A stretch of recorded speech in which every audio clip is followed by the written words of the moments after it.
Natural গ্যাসের chart 1 আওয়ারের time frame. তো এই জায়গাটা ট্র্যাপ হয়েছে 200 এর ওপরে একটা ক্লোজিং পেয়েছি আমরা, কিন্তু এখানটা ট্র্যাপ হচ্ছে। এই জায়গাটা বেশ কনসলিডেট করে ফল ডাউন করেছে, করে রিট্রেস করেছে, রিট্রেস করে নিচের দিকে আসছে। একটা পুট বাই রয়েছে আমার, দেখা যাক। দেখুন এখানে 750 টাকার প্রফিট চলছে। ঠিক যেমনি ওখানে 200 এর ওপরে ক্লোজিং এসেছিল এবং পজিটিভে যাওয়ার জন্য অনেকে হয়তো বাই করে ফেলে, তো এটাও ঠিক ট্র্যাপ। এবং আমাদের এখানে বাই সেট আপ একটা এসছে এই জায়গায়, এই রেঞ্জে বাই সেট আপ এসছে। তো এন্ট্রি আরো নিচে হওয়া উচিত ছিল, বাট একটু কনফার্মেশনের জন্য অনেকটা পরে গিয়ে এন্ট্রিটা নিতে হয়েছে। তো এখান থেকে একটা পজিটিভলি আপসাইডে মুভমেন্ট দেখতে পাচ্ছি এবং এই রেঞ্জেও রয়েছে। এই রেঞ্জে আমার টার্গেট থাকবে 30 রুপিস। জাস্ট দেখা যাক মুভমেন্ট। 3 মিনিট টাইম ফ্রেমে যদি ন্যাচারাল গ্যাসকে দেখি, তো এখন এখানে একটা সাপোর্ট লেভেলেই রয়েছে, বাট এই লেভেলটাকে ব্রেক করে এলেই কিন্তু নিচের দিকে একটা ফল করবে। যেটা দেখতে পাচ্ছেন ব্লু লাইনের উপরে একটা সাপোর্ট নেওয়ার চেষ্টা করছে। 5 মিনিট টাইম ফ্রেমে যদি দেখি, তো 200 কে রেজিস্ট করেছে, রেজিস্ট করে কিন্তু নিচের দিকেই রয়েছে। আর 5 মিনিট টাইম ফ্রেমেও কিন্তু আমরা নিচে একটা বাই সেট আপ পেয়ে গেছি, বাই সেট আপ পেয়েছি। একদম বেস লেভেল থেকে আমাদের যে সেট আপটা রয়েছে, আপনাকে একদম বেস লেভেল থেকে এন্ট্রি করবে আর একদম টপ লেভেলে গিয়ে এক্সিট করবে। তো এটা এর ইয়ে চলছে। দেখা যাক, ট্রেডটা চলছে এখন কি হয়, দেখা যাক। তো আমরা এখানে দেখতে পাচ্ছি মোটামুটি একটা ভালো মুভমেন্ট। এই যে এই লেভেলটা যেটা রয়েছে, অর্থাৎ আমি কেন এই লেভেলটা দিলাম, কারণ এখান থেকে দেখুন এই সাপোর্ট লেভেলটাকে ব্রেক করেছে, ব্রেক করে ফল করেছে। এখান থেকে একটু পুশ হতে পারে। তো 29 চলছে, এখনো এক্সিট নেই ইনস্ট্যান্ট। আর দেখুন এখানে ন্যাচারাল গ্যাসের চার্টটাতে যদি যাই, মেইন চার্টে ও ড্রপ হচ্ছে। তো আমার এইখানে একটা সাপোর্ট লেভেল দিয়ে রাখছি আমি, ঠিক এই লেভেলটা। তো এইখানে আসতে পারে আহ 3,350 57 লেভেলে। তো দেখুন এটা আপসাইডে যাচ্ছে। তো আমি এখনো এক্সিট এইভাবে নেব না, আমি একটু টাইম ফ্রেমটাকে শর্ট করে নেব, 2 মিনিটস এর টাইম ফ্রেম করে নেব। জাস্ট 2 মিনিটের টাইম ফ্রেমে চেক করব।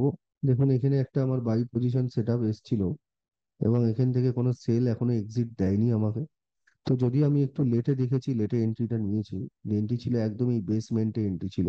তো এখানে একটা কিন্তু আমার এই একটা ক্যান্ডেলের উপরে স্টপ লস মেনটেন হতো, কিন্তু ভালো র্যালিটা আমরা ক্যাপচার করতে পারতাম, বাট মিস্টেক অনেক পরে দেখতে পেয়েছি।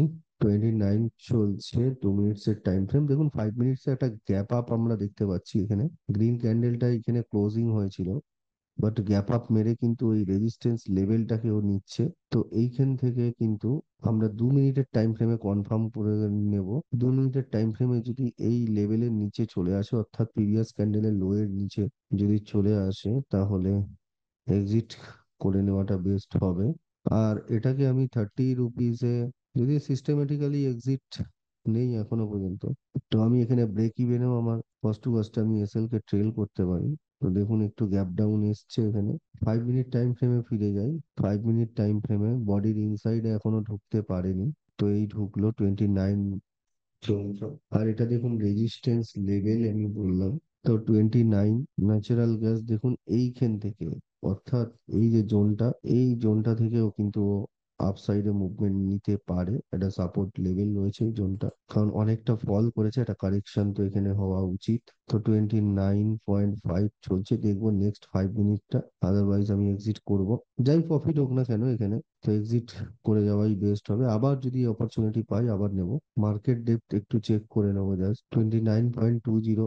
দেখুন এখান থেকে আমি 29-এ এক্সিট করে যাওয়াটাই আমার বেস্ট হবে। আমি এখান থেকে এক্সিট 29 অর্ডার প্লেস করে দিয়েছি, দেখা যাক কি হয়। দেখুন আমি এক্সিট হয়ে গেছে অলরেডি। আমার এখানে প্রফিট বুক চলে এসেছে ন্যাচারাল গ্যাস থেকে। দেখুন জাস্ট করার পরেই কিন্তু, জাস্ট এখানে করলাম কারণ একটা ভালো রেজিস্ট্যান্স লেভেল ছিল। তো এখান থেকে প্রফিট বুক করার পরেই কিন্তু মার্কেট ফল করলো, মানে অর্থাৎ ন্যাচারাল গ্যাস ফল করলো কিছুটা, করার পরে আবার উপরের দিকে যাচ্ছে। তো এইখানে যে আমার ইম্পালস স্টার্ট হয়েছিল এবং তার একটা কারেকশন এলো, দেন ও আবার আপসাইডে মুভ করলে আমি আবার আপসাইডে এন্ট্রি নেব। তো ফার্স্ট এখান থেকেই কিন্তু দেখুন এই জায়গাটা কারণ হচ্ছে কি, কারণ এখানে কনসলিডেট করেছিল এন্ড একটা স্ট্রং সাপোর্ট রেজিস্ট্যান্সও করেছিল এই লেভেলটাতে, তো ব্রেক করেছিল। তো এই ক্যান্ডেলটা হচ্ছে পাওয়ারফুল, যে নাকি এই সাপোর্ট লেভেলটাকে পুরো ব্রেক করেছিল। তো এখানে দেখুন পুরো মারুবোজো ক্যান্ডেল রয়েছে, না আপার শ্যাডো না লোয়ার শ্যাডো, তো এইখান থেকে ফল করেছে, ঠিক এইখান থেকে কিন্তু আবার ফল করলো। তো এই লেভেল গুলোকে খুব বুঝতে হবে, মানে খুব ইয়ে করে বোঝার ইয়ে রাখতে হবে।